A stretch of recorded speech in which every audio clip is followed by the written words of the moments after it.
Inkuru ya Kigali Today dukesha umuryango.com. Nyagatare rurageretse hagati y'umuryango w'umusore watanze inkwano umugeni Akabura ku munsi w'ubukwe. Kuwa gatanu Gashyantare 2022 nibwo hari hateganyijwe ubukwe bw'abageni twahaye amazina ya Mukansanga Olivia na mugenzi John bukabiri Nyarupfubire mu murenge wa Rwimiyaga muri Nyagatare. Icyakora umunsi w'ubukwe warageze, abagiye kurongora basanga umukobwa nta ubarizwa iwabo, ubukwe burasubikwa. Uyu twahaye izina rya mugenzi John yabwiye Kigali Today ko imvano yo gupfa k'ubukwe bwe ari umushumba w'itorero ryitwa Kuri. Aba bageni bombi basengeragamo wanze kubasezeranya habura iminsi 2 ngo aba bombi bereka imiryango yabo n'inshuti birori. Nyamara uyu mushumba yavuze ko ikibazo atari we, ahubwo byatewe n'imyitwarire idakwiriye umukristo yagaragaye ku muhungu, bituma uwo mushumba w'itorero ahitamo kuva mu bukwe bwabo. Nyuma y'uko umugeni yari yabuze ku munsi w'ubukwe, bivugwa ko yongeye kugaragara mu cyumweru cyakurikiyeho.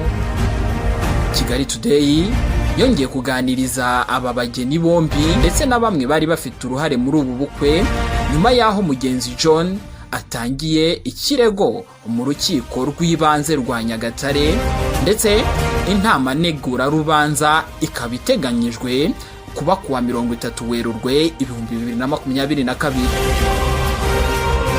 Mugenzi John avuga ko kuba uwo yari yarihebeye yarabuze ku munsi w'ubukwe bigaragaza ubugambanyi n'ubutekamutwe kugira ngo bamurire imitungo ndetse bamushyire no mu gihombo kandi batiteguye kumushyingira.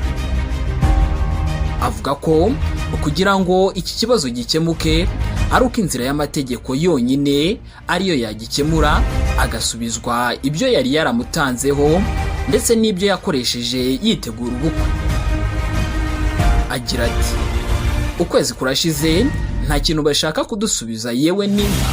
Nge natanze ikirego kuko banderegaga bavuga ngo kugira ngo nsubizwe ibyanjye ari uko nabanza nkatandukana nawe, mbese umugeni mu mategeko. Kandi nge ndashaka inka zanjye 2 nakoye imfatarembo y'300,000 by'amanyarwanda ndetse na 3 z'amanyarwanda akoresheje nitegura ubukwe. Mukansanga Olivier, amazina twahaye umugeni, wari warasezeranye imbere y'amategeko na mugenzi John kuwa 13 Mutarama 2022 mu murenge wa Rwimiyaga, avuga ko impamvu yahunze buri buke ngo ubukwe bube ari ingeso yari amaze kumenya ku mugabo we kandi yumvaga atazayihanganira. Avuga ko mu myaka 2 n'amezi 8 bari bamaze bakundana, hari ibyo yamuhishe byinshi ndetse agerekaho no kumuca inyuma bamaze kwemeranya kubana nk'umugore n'umugabo. Icyakora avuga ko kuba haratanzwe ikirego mu nkiko yiteguye kujya kuburana, nubwo ku giti cye yumva atari yo nzira byakanyuzemo. Agira ati, yego nzajya kuburana nyine, none se nabigenza gute? Ubwo niko yabyifuje, ariko ubundi bye birahari, byatanzwe izuba riva. Abantu bahari nabyo duhakana, yewe banasabye kuza nk'umuryango ngo biganirweho basubizwe ibyabo. Ikibazo nuko numvishe yifuza, kandi natwe uko twarabwiteguye. Niba hari amafaranga yatakaje natwe nuko hari icyo abakuru babivugaho. Umusaza utifuje ko amazina yatangazwa avuga ko niba umukobwa yarabenze ku munsi wa nyuma, ibyo bitareba umuryango we, ahubwo abo bombi kuko bashyingiranywe byemewe n'amategeko bakwiye kwicara ubwabo bagakemura ikibazo cyatumye batabana nk'uko bari barabyiyemeje. Avuga ko kandi kugana inkiko bitari ngombwa mu gihe imiryango yasabanye ikanashyingirana, ikwiye kongera guhurira mu mategeko iregana amahoro. Ati imiryango yabanye muri byinshi, nayo mpamvu yari yarashyingiranye ndetse mu mategeko. Ubwo rero ikibazo si yo, ahubwo abashyingiwe bafite ibyabo bapfuye bakwikemurira, hanyuma imiryango ikongera guhura ku mwanzuro wabo niba habaho gusubiza ibyari byatanzwe bigakorwa ariko batareganye. Ibi kandi bishimangirwa na Murenzi George wasabiraga mugenzi John, ahavuga ko inzira yo kuganira yari yatangiye ahubwo haje kuzamo ikibazo cy'uburwayi ku muryango basabyemo umugeni. Avuga ko n'ubu bakivugana kandi ngo byinshi babyemeranyweho ndetse mu gihe kidatinze iki kibazo kizava mu nzira. Agira ati umusaza wareze bariya bana niwe twasabye, ariko nyuma y'uko amamagaye ambwira ko ashaka ngo dukemure ikibazo yahise arwara, n'ubu turacyavugana aracyarwaye. Abahungu be nabo twavuganye bambwira ko barimo kumusaba uburenganzira ngo babe aribo twavuga mu mwanya we kuko arwaye. Akomeza agira ati rwose nabo barifuza ko ikibazo kirangira, sabatekamutwe, ikibaye ni impamvu z'uburwayi gusa, kandi rwose njye ndabizeye cyane kuko twavuganye kenshi. Avuga ko kuba umuhungu we mbese uwo yasabiraga yari yariyambaje inkiko nta biganiro birahuza imiryango ari uguhubuka, kuko nubwo we yizera ubutabera ariko nanone ngo n'umuryango ujya ukemura ibyananiranye mu nkiko. Ati njye naramubujije ariko ntiyanyumviye. Yego inkiko zikemura ibibazo ariko burya ntizibikemura kurusha imiryango. Kuregana mu nkiko bishobora gutandukanya imiryango, nyamara ubwayo iganiriye ku bibazo ifite yabyikemurira mu bwiyunge. Ikindi avuga ko kuba umukobwa yarabuze ku munsi w'ubukwe atari impamvu z'umuryango we, ahubwo ari impamvu ze bwite, we yita kubenga uwo bemeranyijwe kubana. Asaba abangaba bombi mbese mugenzi na Mukansanga guhura nk'uko bahuye bakundana bakaganira ku kibazo cyatumye batabana nk'uko bari babyiyemeje, ariko ntibakomeze kwiha rubanda no kwandagaza imiryango bakomokamo. Amategeko ateganya iki mu gihe havutse ikibazo nk'iki? Nkundimana Jean wo mu rugaga rw'abavoka mu Rwanda avuga ko itegeko nomero 32 akarongo kaberamye 2016 ryo kuwa 28 z'ukwa munani 2016 rigenga abantu n'umuryango mu ngingo yaryo y'166 mu gace kayo ka mbere riteganya ko ugushyingirwa kwemewe n'amategeko ari ugushyingiranwa k'umugabo umwe n'umugore umwe gukorewe mu butegetsi bwa leta ubushake bwabo.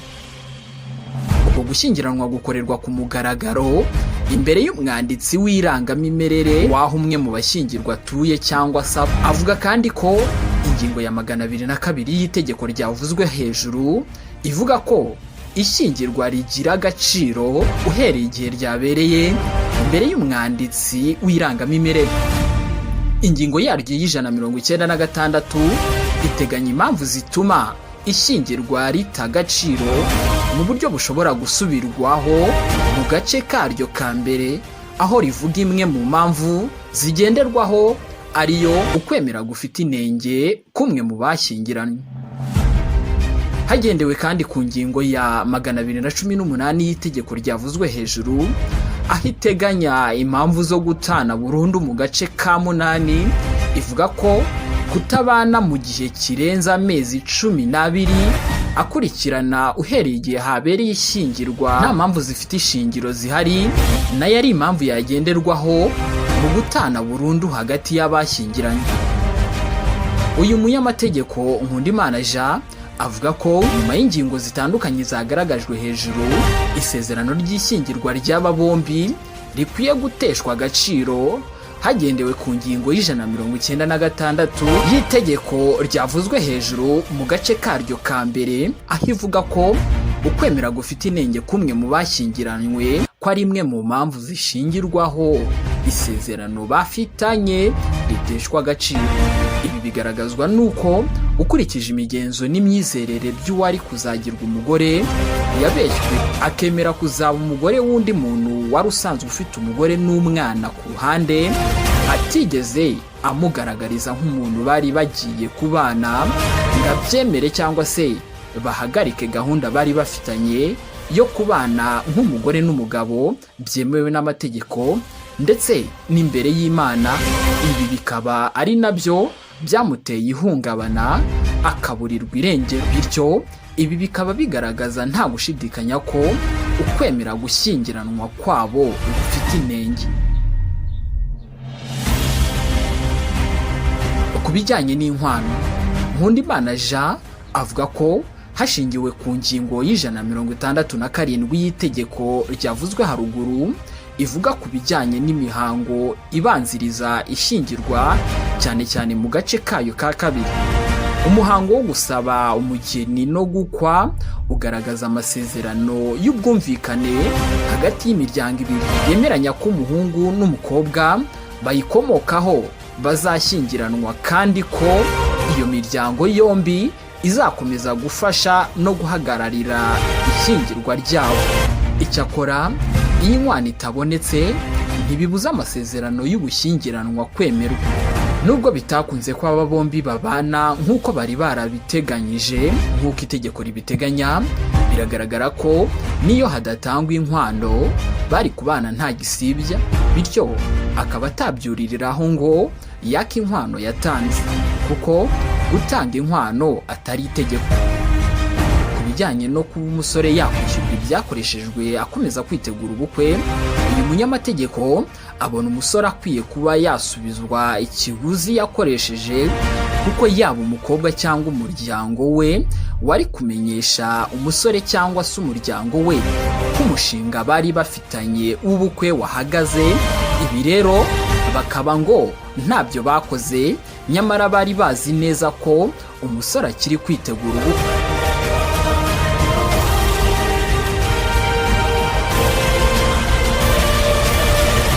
Iyi akaba ari inkuru ya Kigali Today, ariko tukaba twifashishije ikinyamakuru miryango.com tuyibagezaho. Iyi ni M250 TV. Kora subscribe kugira ngo ujye uhora ubona ibyo tugenda tubakusanyiriza bigenda bivugwa ku mbuga nkoranyambaga. Njyewe ndi Buhire, ndabashimiye.